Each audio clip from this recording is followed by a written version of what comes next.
po. So, mabuti po ang Panginoon. Amen? Yan ay naranasan po natin sa loob ng isang taon. Ang nakaraang taong 2024, hindi po tayo nilubayan ng pagsama, pagpapala, kaligayahan, kapayapaan, katapatan ng ating Panginoon. Amen po ba, mga kapatid? Yeah. And that's why, because of our experiences, mga kapatid, we are anticipating what seemed to be a more blessed upcoming year, 2025. This is our opening message for the new year, 2025. Okay, medyo mag-i-skip na tayo doon po sa ating pong iniwang message last 2024, the Passover. Ngayon po, binibigyan tayo ng bagong mensahe ng Panginoon. Ang pamagat po nito, mga kapatid, more than conquerors. Ano po sa Tagalog yun? More than conquerors. Higit pa sa mananakop or mananagumpay. Higit pa sa mananakop o higit pa sa isang mananagumpay. More than conquerors. It will be a series of messages na iisa-isahin natin upang lubusan po nating maunawaan. Listen very carefully. Lalo na mga young people, kayong nagsisimula na ma-build up ang inyo pong kamalayan sa teolohiya, kamalayan sa doktrina na magpapatatag po ng ating pong pananampalataya. So, makikinig po tayo mabuti. At iingatan natin hindi po tayo liliban sa ating po mga pagtitipon. Sapagkat tutumbukin po ng Diyos ang mga katotohanan kung papaano po natin mauunawaan ang kanyang mensahe patungkol sa pananagumpay. Because the new year, 2025, maybe, as I personally assess what is happening in our world, sa buong hindi lang sa Pilipinas, sa buong mundo, ang year 2025 po, maybe hanggang sa 2020, 2025, 26, 27. Tama, 26, 27, 28. Yung 3 taon po na itong mga kapatid ay pwedeng, ito po hindi prophecy, ito po sa personal pong assessment. Hindi ko po sinasabing ito ang sinabi ng Lord. Okay, para maging malinaw po sa atin. But as I see, kung paano ko na-assess ang nangyayari, hindi lang sa Pilipinas, kundi sa buong mundo, pwede pong yung susunod na 3 taon ay medyo mabatbat ng trouble. Pwede po. Sa mga news na nababalita natin, digmaan, lahat, kung ito po yung mag-escalate, pwede po maging gano'n.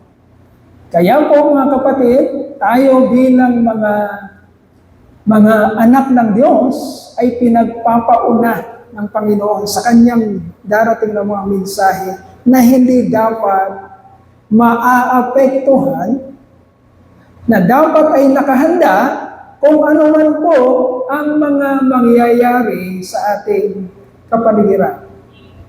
Okay? What we have experienced after the pandemic, ang pandemic po kasi 2020, 2021, and yung half ng 2022. Yan po ang pandemic.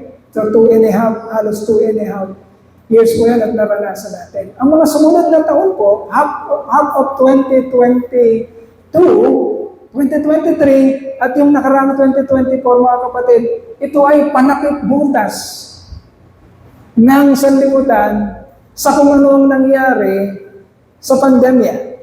Okay? Ang buong mundo, ang mga lahat ng gobyerno ay gumawa ng kani-kanilang paraan para po matakpan kung ano po yung mga nangyari nung pandemya.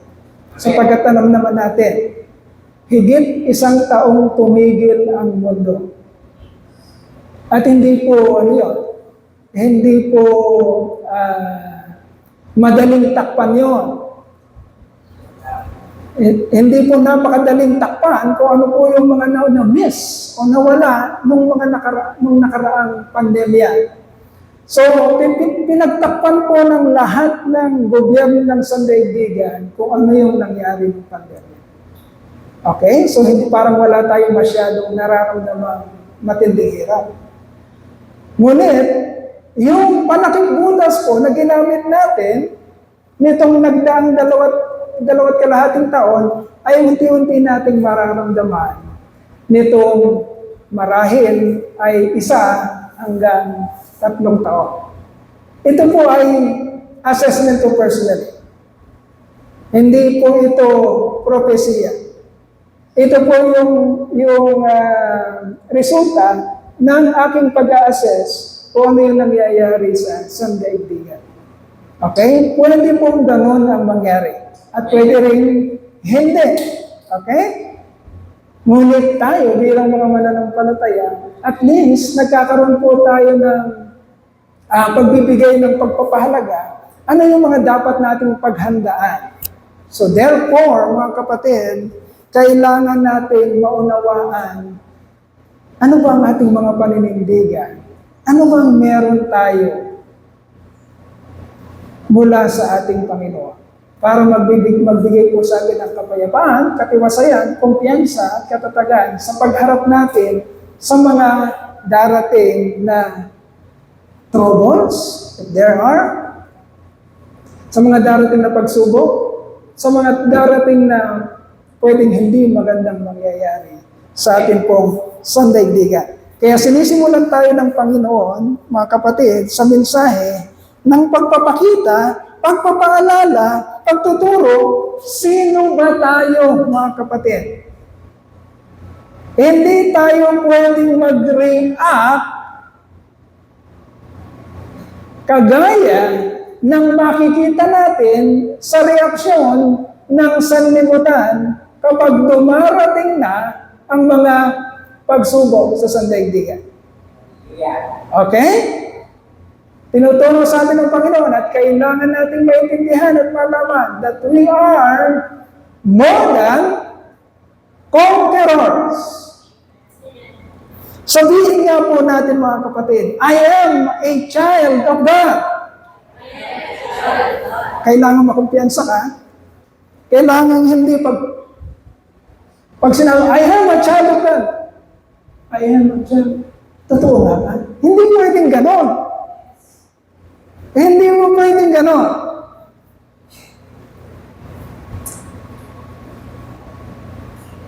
Hindi pwedeng walang kumpiyansa. Ang pananampalataya ay kailangan buo at hindi kalahati. Hindi pwedeng 90%. Hindi pwedeng 99%. Ang pananampalataya ay kailangan buo. And our God is a rewarder. Ano yung rewarder? Sa Tagalog? Rewarder. Ano yung reward? Gantimpala. Ano yung rewarder? Nagbibigay gantimpala sa mga taong buo ang pananampalataya. He is a rewarder of those who truly, and wholly believe, have trust, and have faith in Him. Ibig sabihin, kung wala ka nun, may reward ka ba? Wala. Kaya ang pananampalataya ay dapat dalisay, makatotohanan. Because that is the only way that you will have, you will experience the rewards of God. He is truly a rewarder of those who truly trust Him. So when we say, sabihin niya po natin, I am a child of God. Let's say, I am, nagsulat ako dito I am a follower of Christ. Sabihin mo, kapatid, hindi kita nakikita hindi mo sinasabi. Hindi kita nakikita ang sinasabi mo.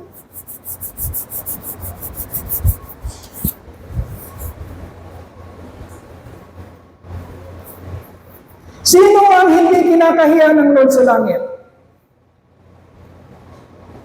Yung mga tao, hindi siya ikinahihiya sa lupa. Kanino ka nahihiya dito? Magtatapatan tayo mga kapatid. Kanino ka nahihiya sa lupa? Ba't hindi natin masabi? Kanino? Kay pastor? Sa katabi mo? Kanino? Kay boyfriend? Kay girlfriend? Kanino ka nahihiya sa lupa? Ba't di natin kayang sabihin ang katotohanan?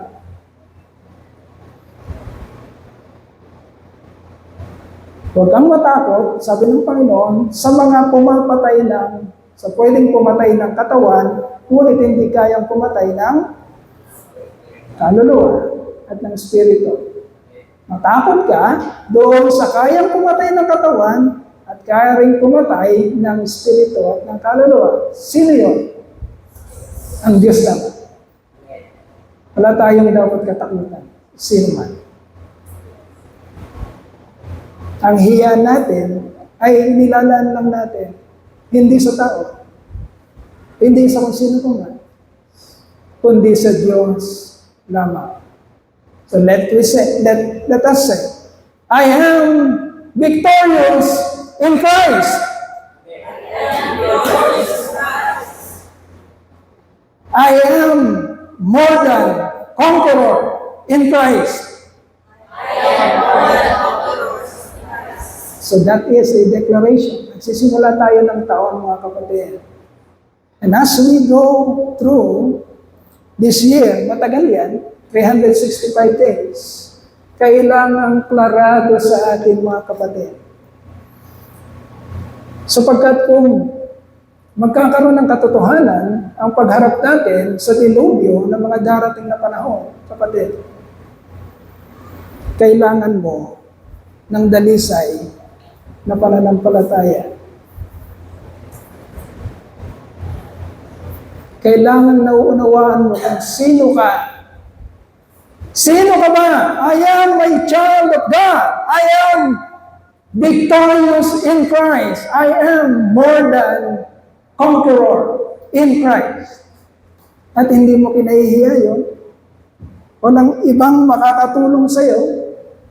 Pagdating mo sa panahon ng kadiliman, wala kang ibang kakailanganin, kundi ang pananampalataya mo sa Panginoon.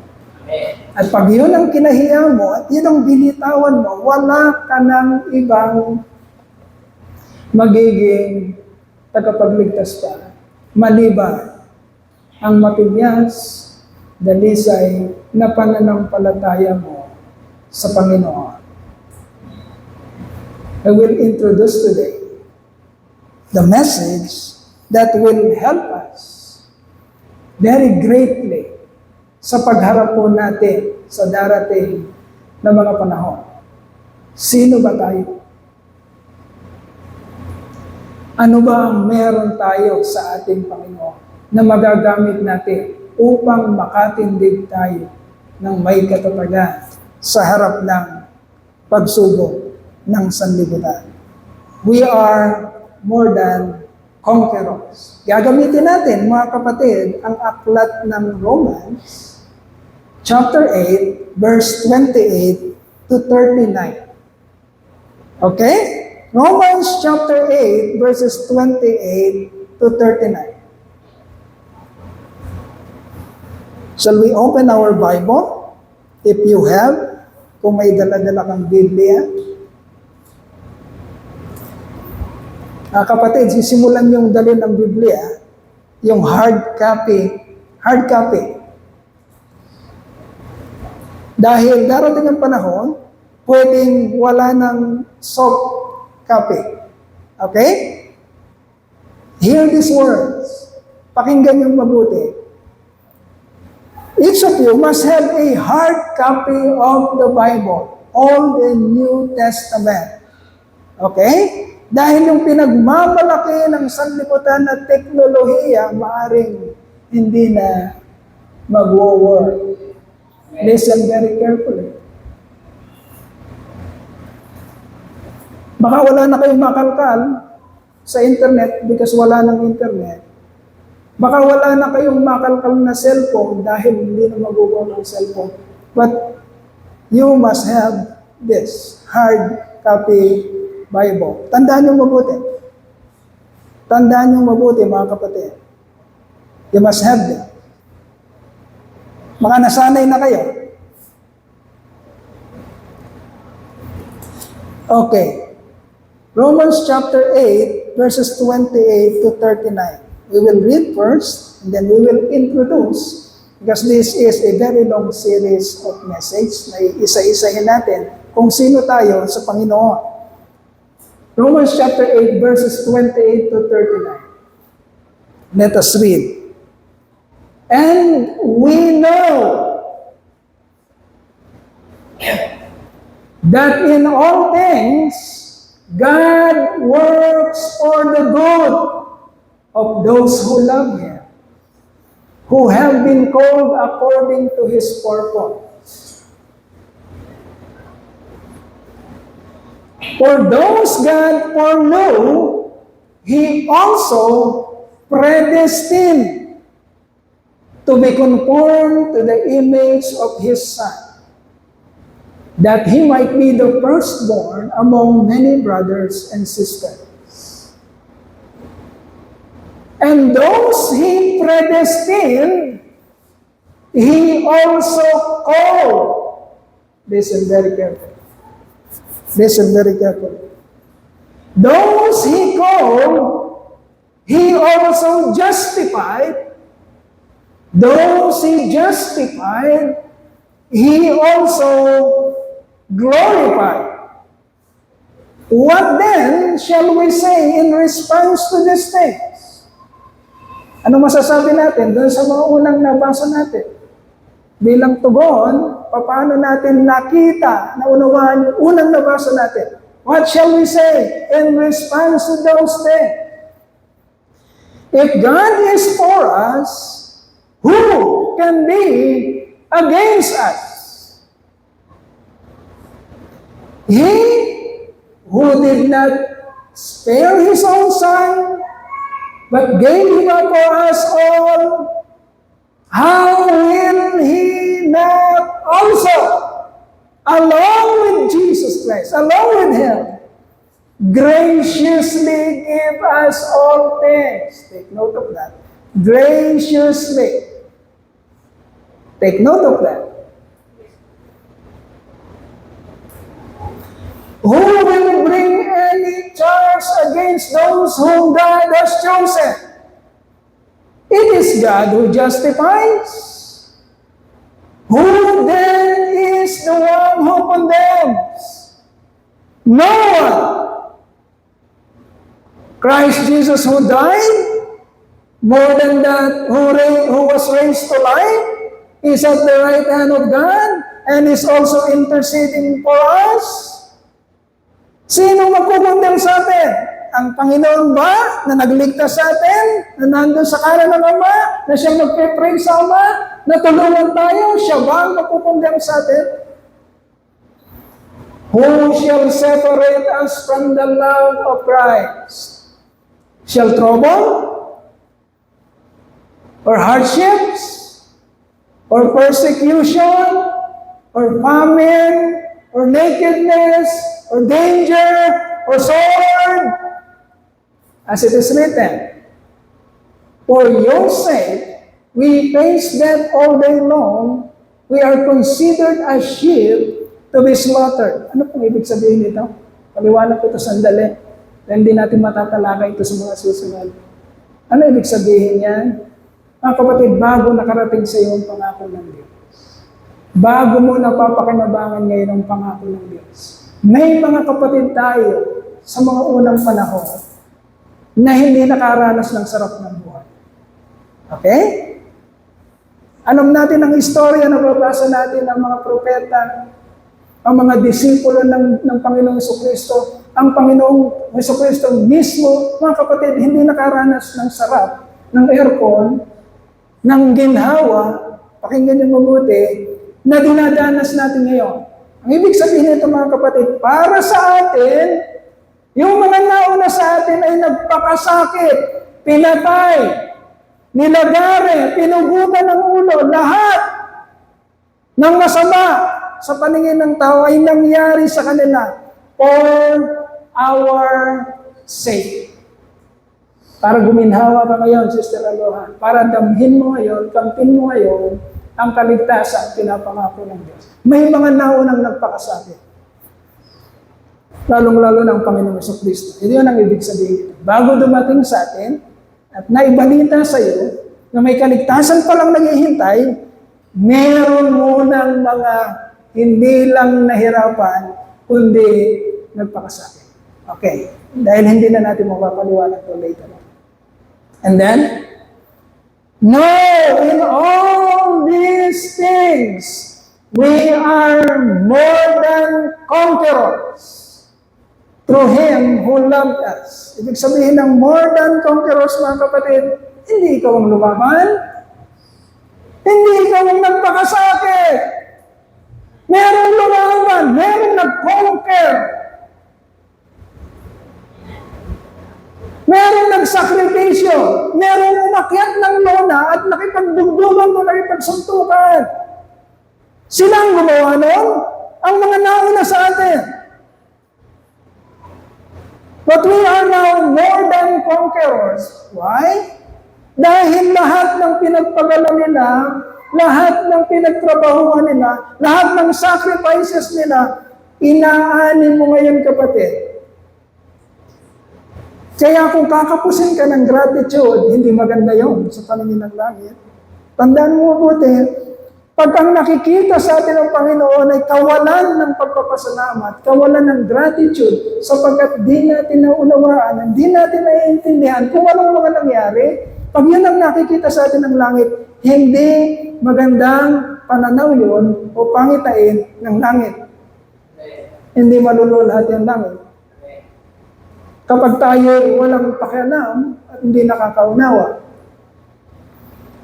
For I am convinced that neither death, nor life, neither angels, nor demons, neither present, nor the future, nor any powers, neither height, nor depth, nor anything else in all creation will be able to separate us from the love of God that is in Christ Jesus, our Lord. Mga kapatid, napakalaki na. Listen very carefully. Napakalaki na ng investment para sa iyong kaligtasan, kapatid. Amen ba? Nakikita mo ba yun? Amen. Na napakalaki na ng investment ng langit para sa iyong kaligtasan. Our Lord Jesus Christ alone, mga kapatid, ay hindi na kayang bayaran ng isang universo. The investment, the sacrifice of our Lord Jesus Christ, yung pa lamang ay napakalaki ng investment at hindi na kayang bayaran ng isang universo. Ngunit ang pakinabang ng lahat ng iyon ay tinanggap mo, kapatid. Nasa yan. At sabi din sa binasa natin, maliban sa Panginoong Jesucristo, marami pang investment ng mga buhay na nauna sa atin, na pinagpapaslang, pinagpapatay, nagsakripisyo, makarating lang sa atin kung ano ang na-enjoy mo ngayon, kapatid, na pananampalataya at kaligtasan. So yung mga mumunting hirap natin, yung mga mumunting struggles natin, mga kapatid, na kadalasan ay hindi natin struggle dahil sa paninindigan natin sa pananampalataya. Listen very carefully.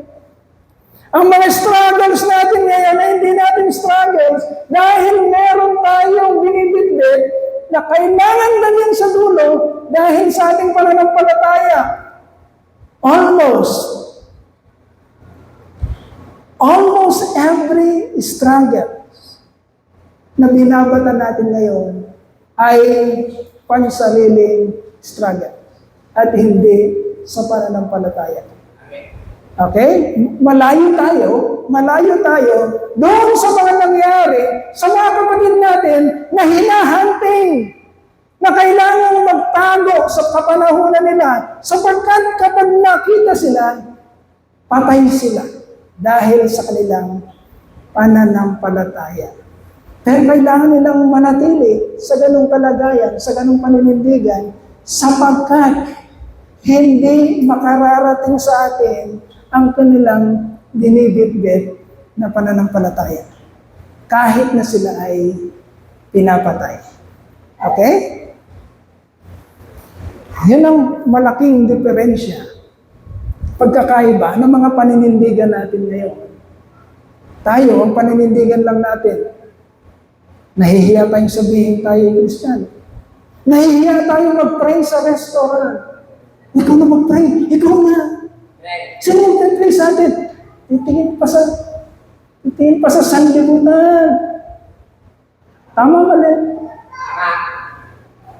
Ikaw na mag-pray. Nakakahiya. Yan lang ang mga paninindigan natin yan. Pero nakikita ba tayo ng langit? Ngunit darating na naman, mga kapatid, ang pagkakataon na maiintindihan natin, kung luluwi ng Panginoon, maiintindihan natin ng malalim paano nakipaglaban yung mga nauna nating kapatid sa pananampalataya. Kung tayo ay luluwi ng Panginoon, nasasapit sa kapanahunan ng tinatawag nating tribulation, ng matinding kapighatiang darating sa sanlibutan. Do not be so relaxed. Huwag ka masyadong relax sa iyong pananampalataya na akala mo hayahay lahat ng mangyayari. No? Hindi natin na-anticipate ang pandemic. Tinaranas tayo ng Lord ng pandemic. Sino naka-anticipate sa atin? Binigla tayo! Sino nagsabi na mayroong pandemic? Wala! Biglang dumating! At lahat tayo nagulat. At lahat tayo nag-adjust. Nag-adjust tayo. Sino nagsabi? Listen very carefully. Sino nagsabi sa atin na wala nang susunod, na mas matindi pa sa pandemic? Sino nagsabi sa atin na, anong mangyayari? Ha? Anong mangyayari? Sabi ng Lord, maging ang kanyang pagparito ay darating na parang isang na paghahandaan mo ba yun? Ang paghahanda natin bilang mga mananampalataya, mga kapatid, ay ang ating malinaw na pagkaunawa sa kanyang mga salita na patuloy na pinapaalala at iminimensahe sa atin. Okay, let us begin.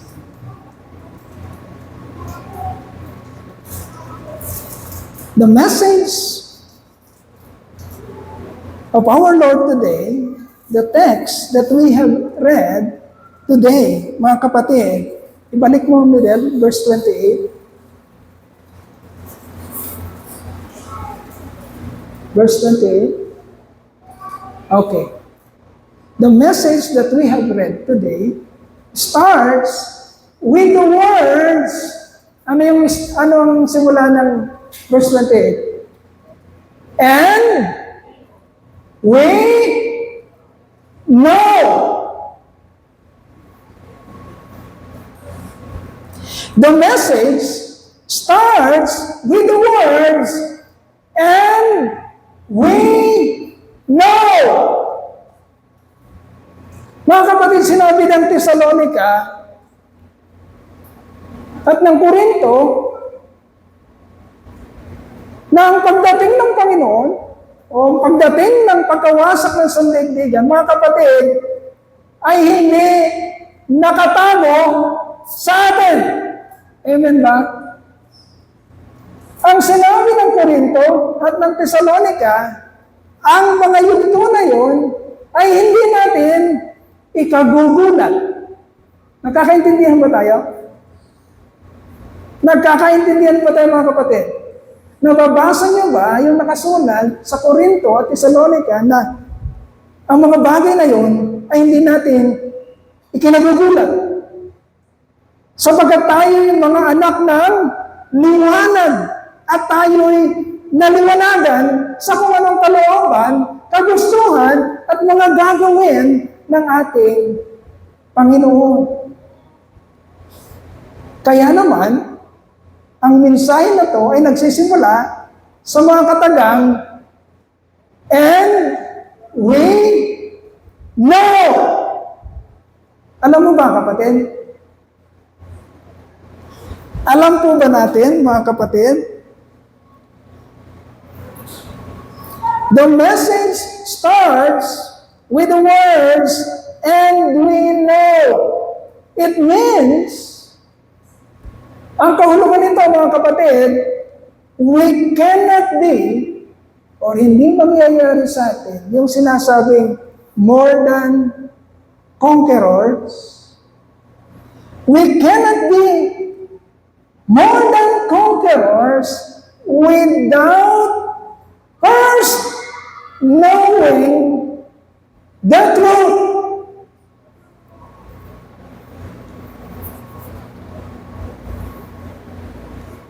That's why, palagi na lang, gasgas natin yung words, mga kapatid, lalo na young people. Palagi na lang, gasgas yung words. Listen very carefully. Because the key, ang susi, mga kapatid, ang susi, para managumpay tayo, para tayo'y maging more than conquerors at maging victors in Christ, ang susi, mga kapatid, ay ang pagkaunawa. Amen. Ang pagkaunawa. At sinabi din ng Panginoon sa aklat ng Juan, at malalaman mo nga ang katotohanan, at ang katotohanan ang magpapalaya sa iyo. Saan ka pinapalaya ng katotohanan?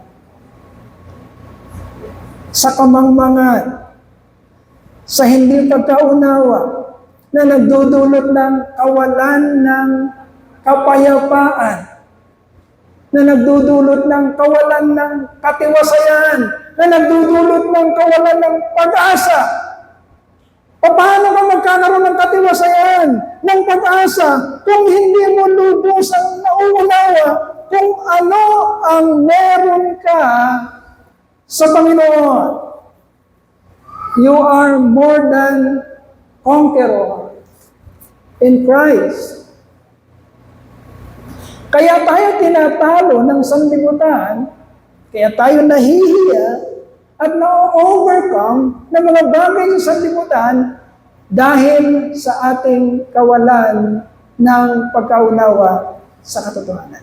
Amen. That's why the message that we will be hearing, mga kapatid, ay nagsisimula sa pagsasabi ni Apostol Pablo sa kanyang mga kapatid. Naniniwala si Apostol Pablo na ang kanyang mga kapatid ay mananagumpay dahil alam nila ang katotohanan.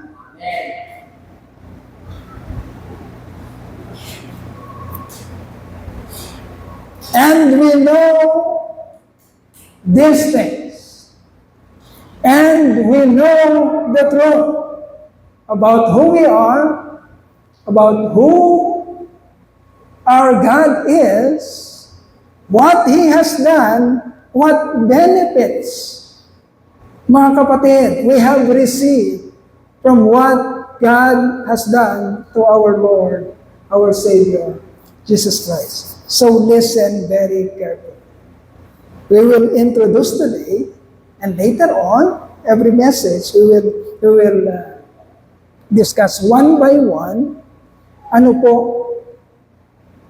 ang mga katotohanan patungkol sa ating kaligtasan.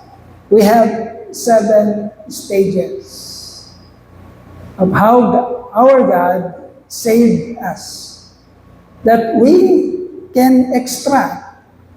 Hindi po tayo lalayo sa katotohanan. 7 truths, 7 stages that we can extract to this passage or text that we have read today. Yung binasa po natin sa Romans chapter 8, verses 28 to 39. So, 7 stages of our salvation.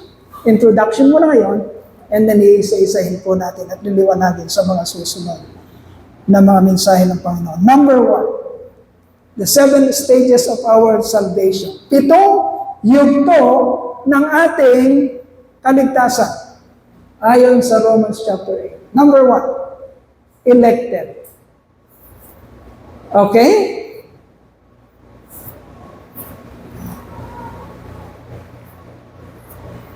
Kailangan mo itong maunawa.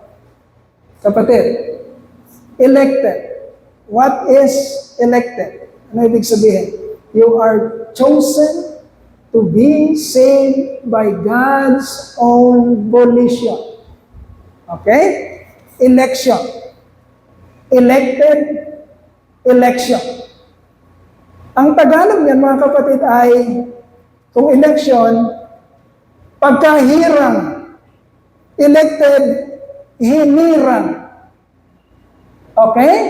Hinirang. Unawain natin mabuti. Ano ibig sabihin ng hinirang? Na nabasa natin kanina sa Romans chapter 8. Ano ibig sabihin ng hinirang? You are chosen to be saved by God's own volition. Pinili ka upang iligtas ayon sa kagustuhan ng Diyos. Okay. Hinirang ka, pinili upang iligtas ayon sa kanyang sariling kagustuhan. Okay.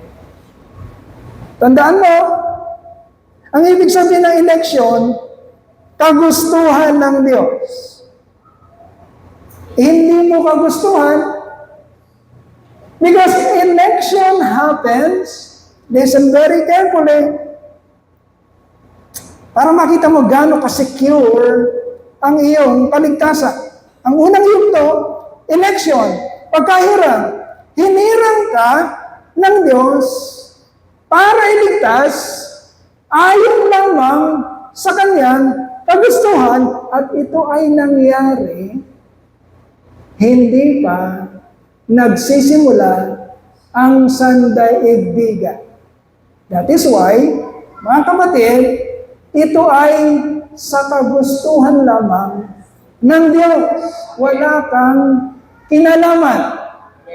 So, pagkahirang mo, kapatid, ang election ay nangyari nang wala kang kinalaman.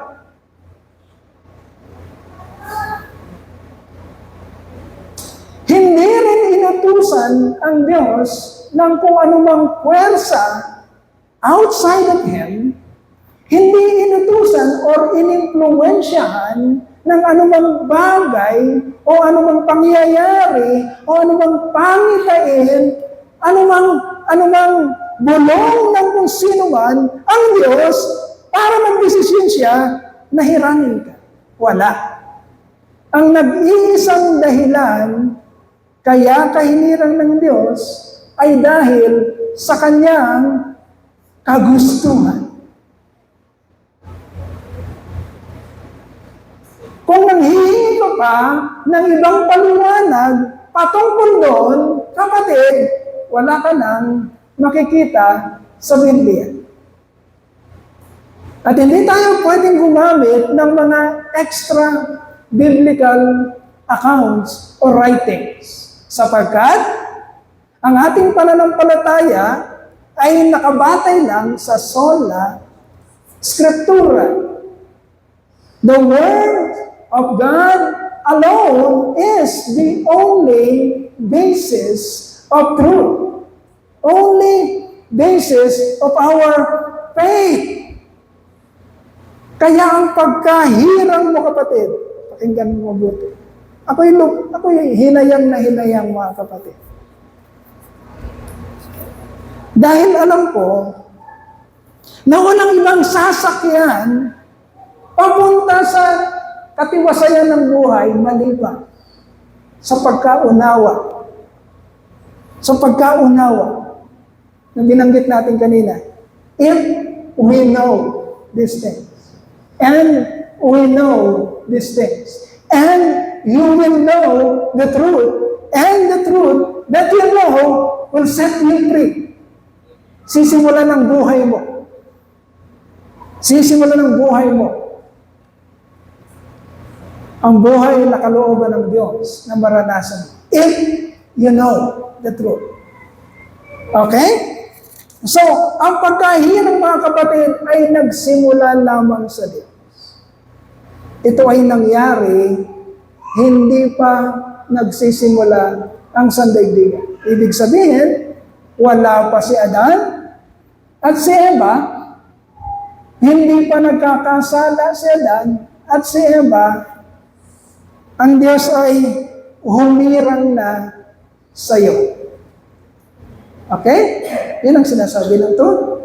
Ephesians chapter 1. Kababasa lang natin sa Romans chapter 8. And we must agree, understand, we must have faith in what is written in His words. So yun ang una. Paliwanag pa natin gusto sa mga susunod na pagkakataon. Number 2, pagkayari kang hirangin, anong susunod? Na yugto. For no. Okay, for no. For no means you are known by God before the creation. For known by God before the creation. Ang Tagalog po ng for known, mga kapatid, ay kinilala. Okay? Kapatid, hindi mo pa kilala ang sarili mo. Hindi ka pa kilala ng mga magulang mo dahil hindi ka pa naman pinapanganak. Hindi ka pa kilala ng sandaigdigan. Hindi pa pinapanganak ang mga ninuno mo at lahat. Ang mga pinanggalingan mo. Kapatid, you are already foreknown. Sinasabi natin ito, pinapaunawa. Para yung pundasyon ng iyong pananampalataya at kaligtasan, mga kapatid, ay hindi na kayang tibagin ng anumang darating na dilubyo, pagsugod o mga sitwasyon sa buhay. Mananatili itong steadfast at matatag based on what you know about who you are. You are more than conqueror. At magiging more than conqueror ka, mananagumpay ka, kapag unti-unti mong naintindihan, sino ka ba talaga? At anong ginawa para sa iyo ng Panginoon? Number 1, elected. Number 2, foreknown. Kinilala ka ng Diyos bago pa man likhain ang sandaigdigan. Okay?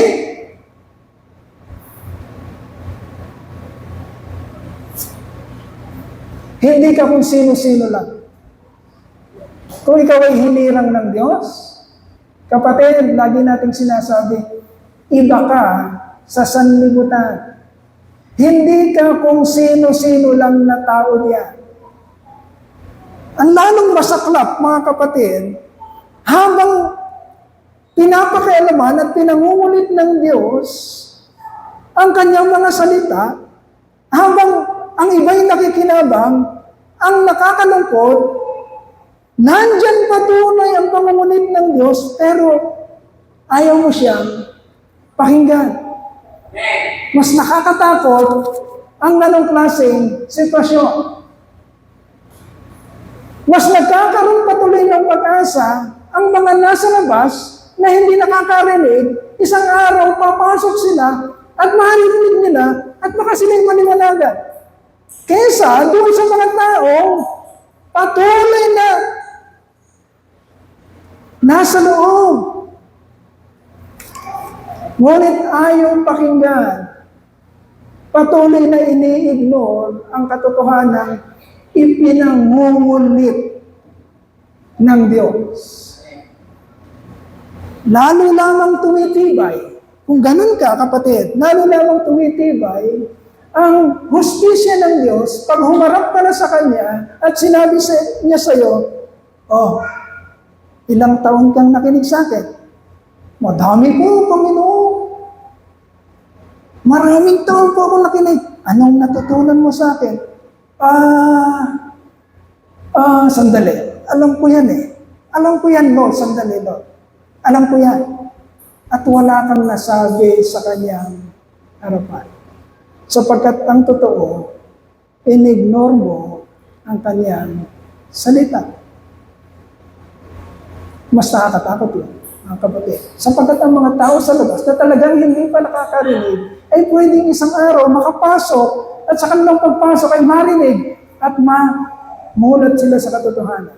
Sinabi pa yun sa Biblia, ang mga naunay pwedeng at ang mga nahuli ay pwedeng nakasulat ba yan? So grab every opportunity while it is given to you, my dear brother. Habang ito'y binibigay sa iyo, kapatid, huwag mong ipagkakait sa Diyos. Pinangungulit niya, nakikialam siya, huwag mong ipagkakait sa Diyos ang airtime. Listen very carefully. You are for no. Pangalawa, for no. Kinilala ka na ng Diyos. Huwag mong babasta-bastahin. Kinilala ka niya bago pa man likain ang sanlibutan. Hinihilang ka niya at kinilala ka niya. Alam niya na ang pangalan mo, hindi pa man nagsisilang sandigdigan, alam niya na ang pangalan mo ay Marlo. Alam niya na ang apelido mo ay Gatula. Wala pa si Sister Yoli. Wala pa rin si Kuya. Bumutan ko na. Daniel. I'm sorry. Alam niya na ang pangalan mo ay Marlo Gatula, wala pa mang magbibigay sa iyo ng pangalan. You are elected, you are foreknown. Number 3, you are predestined. Wala tayong sinasabi dito na hindi nakasulat sa binasa natin kanina. Number 3, you are predestined. Ano ibig sabihin ng predestined, kapatid? Ano ibig sabihin ng predestined? You are willed to be made like Christ by God. Okay? Nung hinirang ka ng Diyos, ayon sa kanyang kagustuhan, nung hinirang ka ng Diyos, at kinilala ka niya, hinirang kita. Ang pangalan mo ay kinikilala kita sa pangalang Marlo Gatula. Meron siyang purpose. Bakit niya ginawa ang pagkahirang sa iyo at bakit niya pinangalanan? Anong purpose niya? Ididestino ka niya or i-predestine ka niya. Sa Tagalog, itatalaga ka niya, luluhugin niya at itatalaga ka na gawin kamukha ng Panginoong Jesucristo. Ngayon lumilinaw, mga kapatid, iiwanan kasi natin yung kaisipang ligtas ako dahil tinanggap ko ang Panginoon. Pag doon ka lang nakatungtong, hindi ganun ang layunin. Malinaw ang layunin. Hinirang ka ng Diyos, kinilala ka niya, at sa kanyang isip, ipinalaga ka niya. Etong bata na ito ay gagawin ko, kamukha ni Heso Kristo. Wala pa si Heso Kristo, wala pa yung 2,000 years ago. Wala pa yung cross of Calvary. Wala pa yung sacrifice na yun. Pero sa unang panahon, alam na ng Diyos na ikaw na kanyang hinirang ay gagawin niyang kamukha ni Heso Kristo. Nagkakaroon ng linaw ngayon, mga kapatid, na ang kaligtasan ay may punteriya. Huwag mong sabihin, ligtas ka, tinanggap mo, Panginoon, pero nakikipagsayawan ka sa kabaret. No. Huwag mong sabihin, ligtas ka, tinanggap mo, Panginoon, at nakikipaglaro ka ng sabong o anumang mga kasugalan sa sanlibutan ito. Huwag mong sabihin na ligtas ka at tinanggap mo ang Panginoon, ngunit nakikipagchismisan ka sa pundahan. Merong punteriya ang iyong kaligtasan, kapatid. Hinirang ka ng Diyos, kinilala ka, at itatalaga ka niya at gagawin kamukha ng Panginoong Heso Kristo. Sinabi ba yun, mga kapatid? For those God foreknew, He also predestined. Predestined to what? To be conformed to the likeness of His Son. So mga kapatid, kapag totoong magkakapatid tayo, magkakaroon tayo ng pare-parehong buhay. Kung pare-pareho tayong magkakapatid, totoong magkakapatid tayo, kung totoong hinirang tayo ng Diyos, kung totoong kinilala niya tayo, mga kapatid, our target at ang magiging ebidensya natin, konfirmasyon na tayo tunay niya na hinirang, magiging magkakamukha tayo. Ano ang pagiging pagkakamukha natin? Pare-pareho kasi tayo gagawin kamukha ni Heso Kristo. Okay? Ibig sabihin, ang buhay na yan ay regalo. Ang buhay mo ba ay regalo? Hindi na tayo magbubulahan. Kailangan malaman natin ang truth.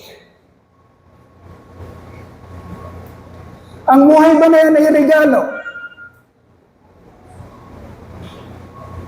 Ang buhay ba na yan ay pakinabang? Listen very carefully. Sapagkat pag lumapit na tayo sa wakas, wala na ditong wait! Sandali! Hindi pa ako handa. Wala nang ganoon, mga kapatid.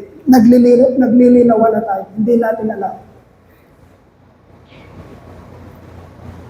Ang buhay ba na yan ay regalo? Nakikita mo bang sarili mo na regalo ka? Ano ang katuturan mo? What is your significance in the ministry of God? Anong pinaggagawa mo sa buhay? Nasaan ka? Nandun ka ba sa sarili mo o nakikita mo sarili mo na regalo ka? Ginawa kang regalo ng Diyos para sa kanyang kapurihan, para sa ministry, para sa church, para sa mga taong nakakasalamuha mo. Nakikita mo ba ang sarili mo na gano'n? Or hindi? Kapatid, iniiwan natin yung mga katuroang elementarya na pinaghehele lang ang ating puso at isipan. Ligtas ako, tinanggap kong Panginoon. Okay? O nasan ka? Nasan ka? Ang buhay mo ba ay nagiging kamukha ng buhay ng Panginoong Jesucristo? O hayahay ka sa buhay ngayon? At ang buhay mo ay patungkol lang sa iyong sarili. Mapalad tayo na hindi tayo nagpapakyut sa isa't isa. Mapalad tayo, mga kapatid, na hindi tayo nakikipagkompromiso lang sa isa't isa. Mapalad tayo, naririnig natin ang katotohanan. Number 4, after you are predestined by God, anong gagawin niyo sa'yo? You will be called. Tatawagin ka ng Diyos. Hintayin natin. Tapos na? Wala na? Yan. Hintayin natin muna.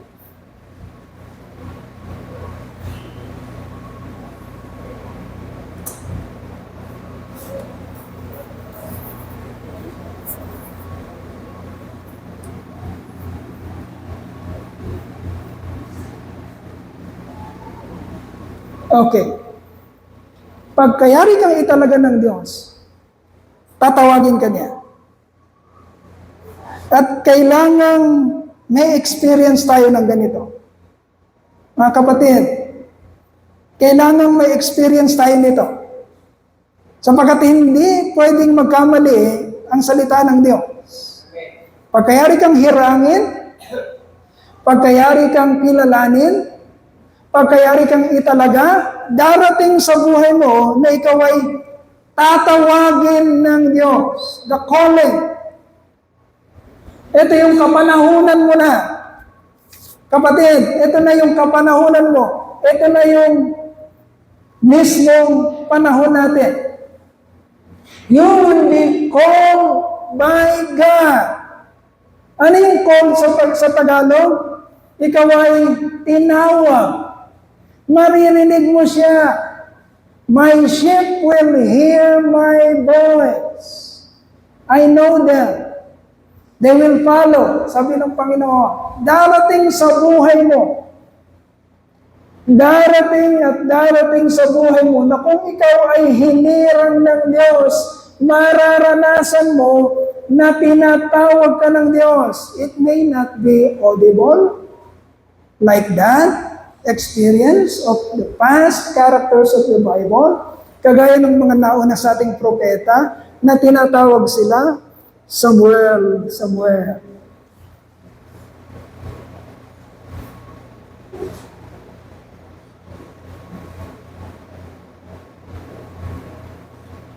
Hindi man kagaya noon na audible nating naririnig. Mga kapatid, nasa kapanahunan na tayo, natapos na ang special revelation. Dumating na ang ultimate revelation at wala na tayong ibang hinihintay pa. Sinong ultimate revelation? Na pangako ng Diyos? Jesus Christ. Lahat ng patungkol sa Diyos ay makikita na natin, matututunan sa pamamagitan ng ating Panginoong Jesucristo. Okay? Ano ibig sabihin ng calling? You are invited, named, convicted, identified, or owned by God in Christ Jesus.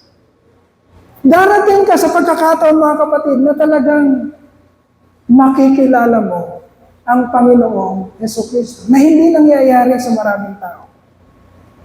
Kaya nga, sa araw na ito, mga kapatid, milyon-milyon, libo-libong tao, bilyon-bilyong tao ang nasa sanlibutan, pero kakaunti lang ang nakaupo sa mga churches at nakikinig sa ating Panginoon. Marahil ilan sa kanila ay makatotohanang nakarinig ng pagkatawag ng Diyos. Darating sa buhay mo, kapatid, at nawa nangyayari sa atin lahat, na ngayon ay lubusan nating nakikilala na kung sino ang ating Panginoong Jesucristo. Tanungin mo sa sarili mo, nakikilala mo ba ang Panginoong Jesucristo? Ano ang kanyang ginawa? Ano ang mabuting balita? What is the gospel? Ano ang ibig sabihin ng grasya ng Diyos? Ano ibig sabihin ng kanyang sakripisyo? Naunawaan mo bang lahat ng iyon?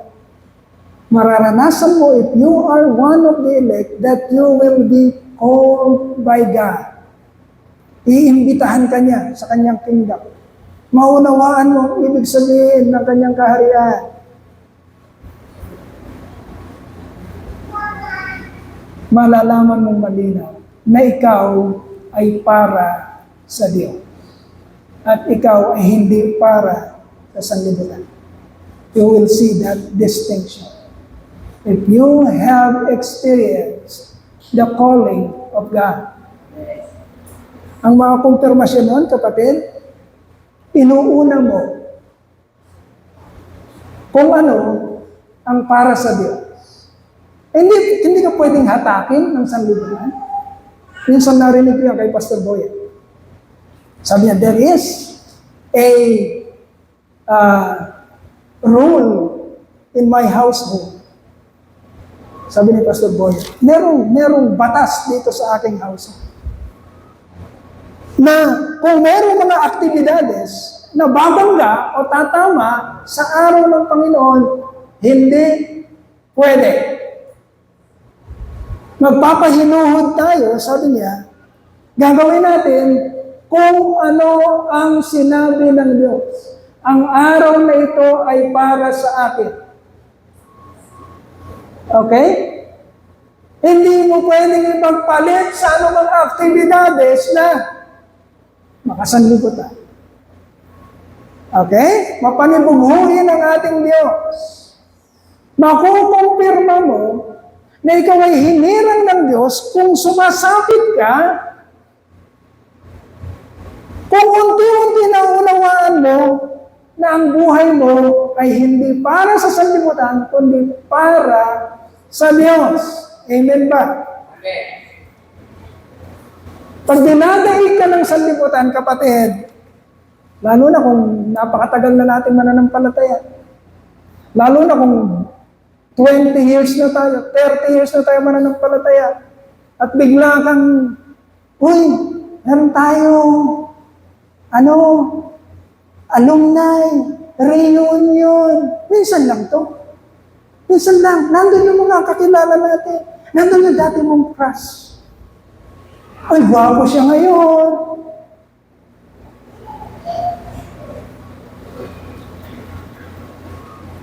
Kapag dinadaig ka ng mga bagay sa sanlibutan ito, kapatid, at hindi mo nakikita na ikaw ay hinirang ng Diyos, kinilala niya, itinalaga niya, at tinawag niya para maging sa Kanya, kung hindi mo naunawaan yun, kapatid, napakalaki ng question mark ng profession mo bilang isang mananampalataya. Magtatapatan tayo. Sapagkat si Pastor Doy, pag humarap sa Panginoon, ang tatanong sa akin ng Lord, ilang judgment daw ang meron ako? Ang tagapagturo? Anong tawag doon? Ilang kahatulan daw meron? Ilang beses daw akong ang tawag doon? I-judge? Ang mga tagapagturo? 2. Ang buhay ko hahatulan at ang pagtuturo ko ay hahatulan. Nakasulat ba yun? Kapag si Pastor Doy nagpatumpik-tumpik at ang gusto lang ni Pastor Doy, paano ko kaya mapapahanga ito mga to? Paano ko kaya para hindi sila alis ng church, para may magbibigay ng pera sa church, hindi sila alis, hindi ko sasaktan ang kanilang mga kalooban. Lagi kong sasabihin, uy, ligtas ka. Mr. Tess, ligtas ka.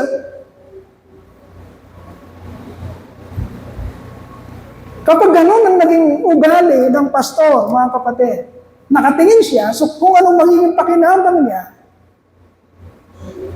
sa katungkulang binigay sa kanya ng Panginoon, kapatid, sabi ni Apostol Pablo, mas malala pa ako. Sabi ni Apostol Pablo, kung hindi niya gaganapin ang kanyang pagkatawa at makikipaglaro sa sanlibutan. So magtatapatan tayo. Sa panimulan ng taon na ito, mga kapatid, At pagtanaw natin na maaring merong dumating na hindi natin pwedeng basta-bastahin sa sanlibutan. So nangyayari sa sanlibutan ngayon. Kailangang malinaw na malinaw sa atin kung saan tayo nakatindig. We are called by God. Tinawag, pinangalanan, ginawang para sa Diyos sa pamamagitan ng pagtingin mo at pakikipagrelasyon mo sa Panginoong Hesukristo. Okay?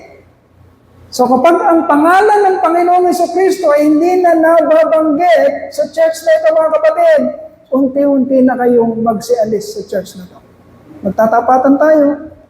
Pagka hindi na si Jesus Christ ang tampok sa church na ito at hindi na maririnig yung pangalang Jesus Christ at hindi na pinuproklama ang gospel sa church na ito, hindi na yung katotohanan na yun, kundi paano tayo yayaman dito? Ano yung mga paggagawin natin para sumaya tayo? Para mag-improve tayo dito. Pag pumunta na tayo doon sa health and wealth or prosperity gospel, kapatid, unti-unti na kayong magsialis. At ang church na to ay mapapahamak kung pupunta tayo sa ganun. Kagaya ng nakikita nyo sa mga nangyayaring malalaking churches ngayon.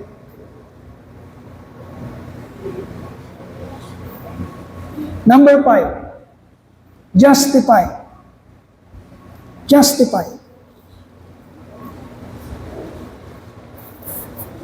Ano ibig sabihin ng justify? Acquitted, forgiven, pardoned, pronounced not guilty, made righteous through the redemptive work of Jesus Christ. Okay? Kapatid, kasama sa benefit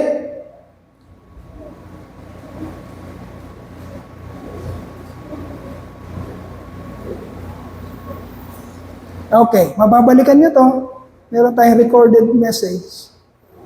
Kasama sa benefit ng iyong pagkahirang sa Diyos, mga kapatid, ang pagpapawalang sala ng lahat ng iyong mga kasalanan. Kaya wala tayong ipagmamalaki sa harapan ng Diyos kapag nakipagkita na tayo sa Kanya, mga kapatid, dahil magiging malinaw sa iyong kamalayan na hindi ka karapat-dapat mapunta ng langit. Okay? Wala tayong ganong ihaharap na yabang sa Lord. Pag humarap na tayo sa Kanya, hindi tayo, oh Lord alam mo naman kung sino si Don. Alam mo Lord kung sino si Don, di ba? Ganito si Don. Wala tayong yabang na pwedeng iharap sa Panginoon. Kasama sa benefit ng iyong pagkahirang, kapatid, ay ang pagpapawalang sala. Lilinawin natin yung mabuti sa mga susunod nating pag-aaral. Ibig sabihin, mga kapatid, pag pumunta ka ng langit, ang listahan mo doon ay clean slate. Wala nang kakalkalin na kasalanan na makikita doon. Kung ihinirang ka ng Diyos. Okay? Kung ikaw ay hinirang ng Diyos. Pagharap mo sa Panginoon, come, my good and faithful servant, enjoy the kingdom of God. Wala nang pag-uusapan doon na. O, sandali. Sino to? O si Doy, tignan natin. Ano pang mga listahan niya? Aba! Ang haba niyan. Wala na gano'n. Anong pangako ng Diyos? As far as the east is from the west, ganun kalayo itinapo ng Diyos ang lahat ng iyong kasalanan. Your sins will be remembered no more.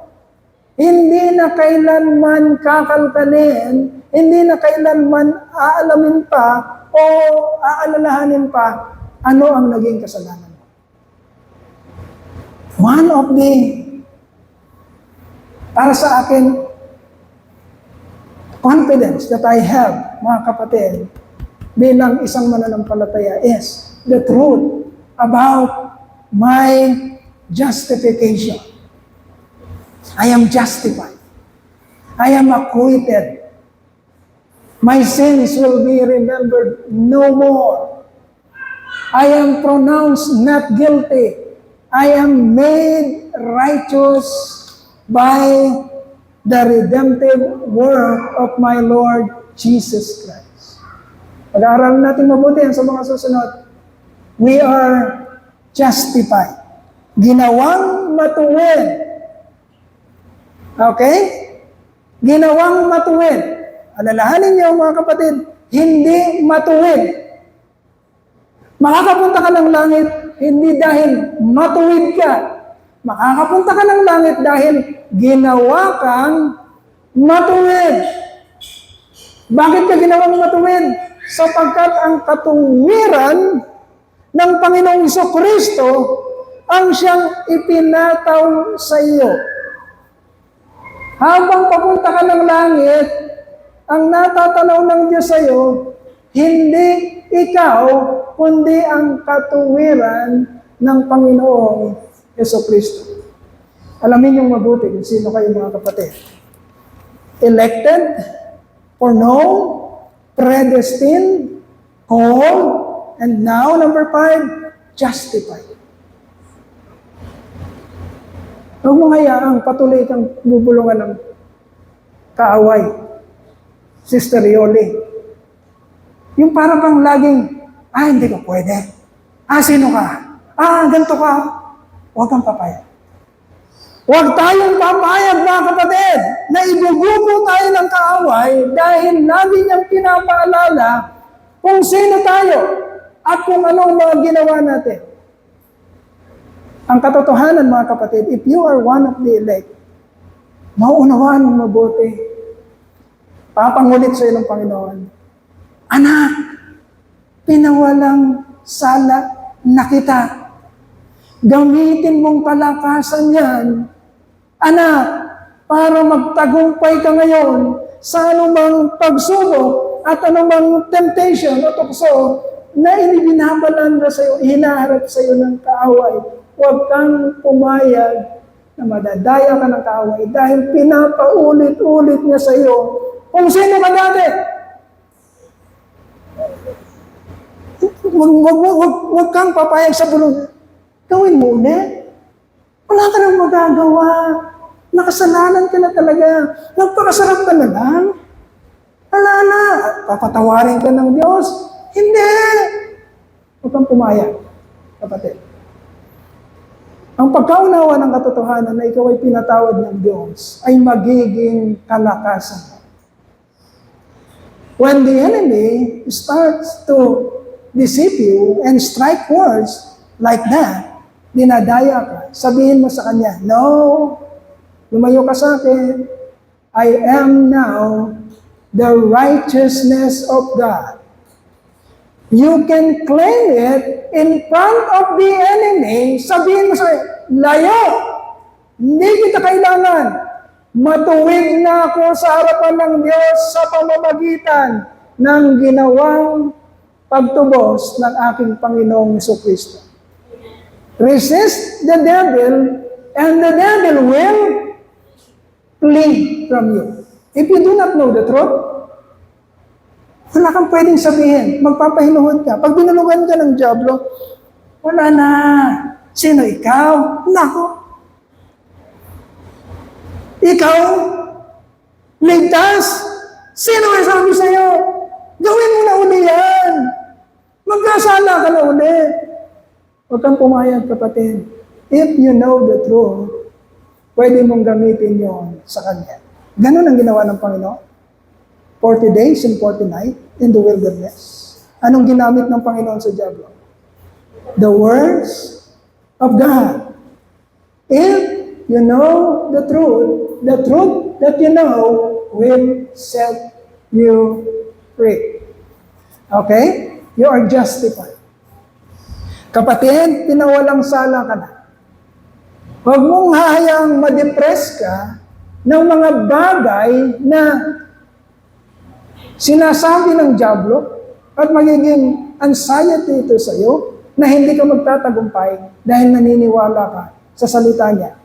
Ang diablo, ang sabi ng Panginoon ay ama ng kasinungalingan. Wala kang pwedeng pakinggan o paniwalaan mula sa kanya. Kung anong binubulong niya, hindi totoo yun.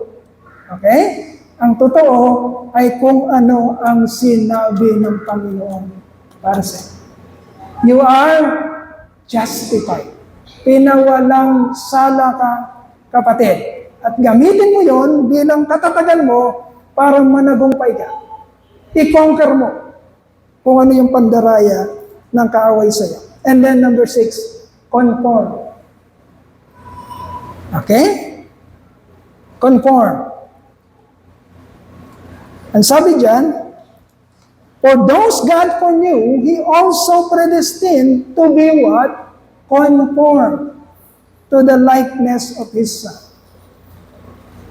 Conform sa Tagalog, inihalin tulad. Okay, baka magkalituhan tayo. Sabi doon kanina, mga kapatid, sa predestined, sa predestined, itinalaga, niloob, at gagawin ng Diyos na kawangis ng Panginoong Kristo. Yun ang ibig sabihin ng predestined. Okay? Listen very carefully. Ang ibig sabihin ng predestined, may plano ang Diyos. Wala ka pa, nagpaplano na siya. Anong plano niya? Gagawin kanyang kamukha ni Kristo. Yun ang predestined. Okay?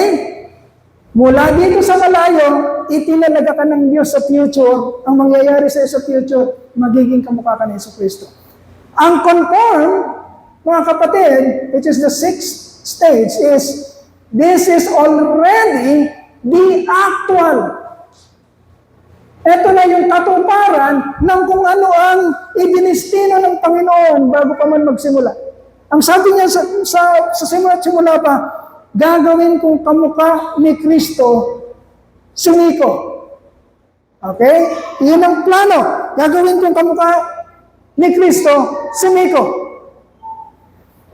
Sa panahon ni Miko, pag nabuhay na siya, mangyayari sa kanya kung ano yung itinalaga ng Diyos bago pa man magsimula ang sandaigdigan. So if you are an elect of God, kapatid, pag nabuhay ka sa Mother Earth, pag nabuhay ka sa planetang ito, kapatid, mangyayari nga sa iyo.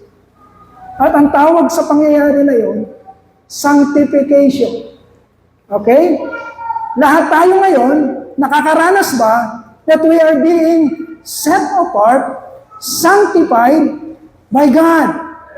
Ibig sabihin, mga kapatid, sa karamihan ng tao sa sandaigdigan, nag-iisa ka o iilan kayo na pag tinignan, pag pinagkumpara, iba yun. Iba siya. Hindi siya katulad ng marami na ito. Iba itong santo. There will be evidence, mga kapatid.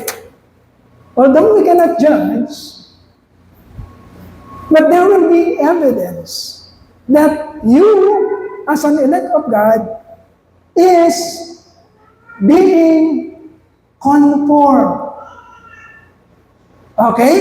Ginagawa ka ng Diyos na kamukha ng Panginoong Kristo. Consecrated. Pakinggan mabuti. Tsagain ang katotohanan. Hindi madaling makuha to. Hindi madaling makuha. Para itong ginto na, saan ko ba kakalkalin ang ginto? Mapalad ka, kapatid, kung dumarating sa iyo ang ginto, dahil hindi madaling makuha. Consecrated, sanctified, set apart to be like Christ. Okay? This is the actual life that you have right now. Eto ka ngayon, kapatid. Nasa-sanctify ka ba? Are you being set apart? Pag nandun ka ba sa office, pag nandun ba yung mga kasamahan mo, nandun ka sa trabaho mo, talagang merong separation. Ibig sabihin, yung, huwag natin isama yan. Naku, huwag ka magsalita sa harapan yan. Ikaw, correct tayo yan. KJ yan. Gano'n na yun. Pag nandun ka sa isang tabi, sa office, eto yung mga sa Diablo, itong lahat ng to, mga piling nila, matalino sila, gwapo. Pag nakita ka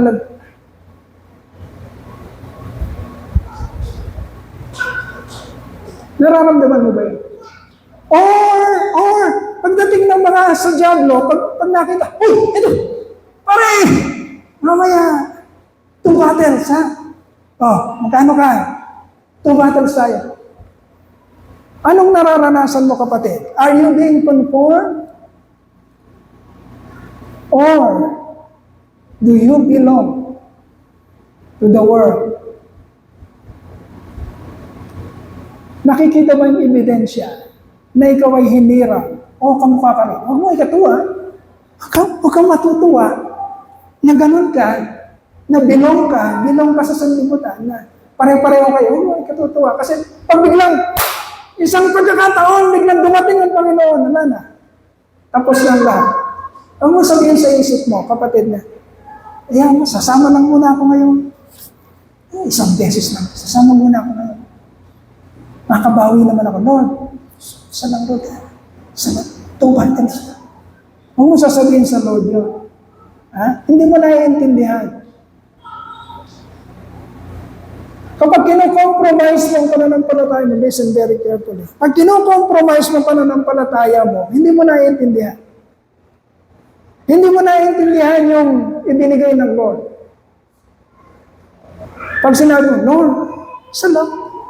Sabihin na, hindi mo naiintindihan talaga kung gaano ang investment ng Lord. Kung gaano yung sinakripisyo niya, kung gaano yung binigay niya. At parang minamaliit mo yon at sinasabi mo, 1 beses lang to, konti lang to, makakabalik ko na. No, hindi mo naiintindihan. Kaya kailangan natin unawain mga kapatid. And then lastly, glorify. Ito yung huli. Niluwalhati or binigyang kaganapan. Glorify. This is the last point that we will study. Matagal pa natin itong pag-aaralan. Isa-isahin natin yung mga nauna kanina. What is glorify? The ultimately remove from corruption. Mga kapatid, ang mga makakaranas ng glorification or pagkaluwalhati o kaganapan ay yun lamang mga tao na hinirang ng Diyos. Ang ibig sabihin, mga kapatid, kung ikaw ay luluwalhati ng Diyos sa huling araw, ikaw yung mga taong sa unay tinalaga na ng Diyos na unti-unti niyang inaayos ang pamumuhay dito sa mundo, dito sa lupa. Kapag hindi mo yung nakikita sa iyo, kapatid, umiyak ka na sa Panginoon. Kapag nakikita mo napakalakas ng sanlibutan sa iyo, umiyak ka na sa Panginoon. Magtatapatan tayo para hindi niyo ako sisisihin. Sabi ni Pastor Doy, ganun lang, ligtas na. Hindi po. Hindi po ganun. May plano ang Diyos sa kanyang nililigtas at makikita mo yan sa buhay mo. Habang nabubuhay ka dito sa sandaigdigan, makikita mo yan unti-unti. At yan ang katatagan mo. Yan ang kumpiyansa mo. Yan ang kaligayahan mo. Yan ang kapayapaan mo. Habang dinaranas mo ang anumang problema na sinabi ng Diyos na daranasin mo dito sa sandaigdigan. Hindi mo i-give up ang pananampalataya mo kasi nakikita mo ang sarili mo na talagang hinirang ka ng Diyos. At hindi mo ipagpapalit yun sapagkat may pangako siya na buhay na walang hanggan. Kapalit, ito ay buhay na walang hanggan, hindi magtatapos na buhay, maluwalhating buhay, kapalit ng sakripisyo mo na 60 years or 70 years dito sa mundong ito. Okay? You may not be living the life like those people na nakikita mo, the rich and famous, na ang laki ng bahay nila, ang dami niyang sasakyan, ang ganda ng mga trabaho nila, ang ganda ng mga businesses nila. You may not be experiencing that life, the rich and famous life. Nakasakay sila sa jet, meron siyang submarine. Maaaring hindi mo ma-experience yun. But that life will only last 60 years, 70 years. The life that God is offering to you, my dear brethren, is not a 60 year, 70 year life only. The life that He is offering to you is a glorified life. Niluwalhati. Isang buhay na wala ka nang hinahangad. Na hindi na makakaramdam ng gutom, hindi maiinggit sa kapwa, hindi maiinis, hindi matutokso, wala ng kasalanan. Isang buhay na niluwalhati, na nag-i-enjoy sa piling ng Diyos nang hindi matatapos kailanman. Huwag mong ipagpalit yun dahil lamang sa kukunting panahon na nilalagi natin dito sa mundo. Alam na namin yan ni Pastor Boyan. 50 na ako. Ilan ka na? 55? 55 na siya. 50 na ako. Binibilang namin. Kung mabubuhay kami ng 70 years, meron na lang akong 20. Meron na lang siyang 15. Yun na lang ang buhay namin. Anong hahangarin namin sa mundong ito? Kilalanin mo, kapatid, kung sino ka. Magtatagumpay ka sa mundong ito kung alam mo ang katotohanan na binigay sa atin at pinagdusahan ng Panginoong Kristo. Kapatid, we are more than conquerors. At unti-unti natin niyang i-reveal. Unti-unting i-reveal sa atin yan ng Lord sa mga susunod na messages. We are more than conquerors because we are reaping the truths and the benefits that our Lord Jesus Christ has given to us because of His sacrifice upon that cross of Calvary 2,000 years ago. Kapatid, nagsisimula tayo ng tawag. This is the first message. Kalkalin ang katotohanan at managumpay kasama ng Panginoong Jesucristo. Papurihan po natin sa pasalamat.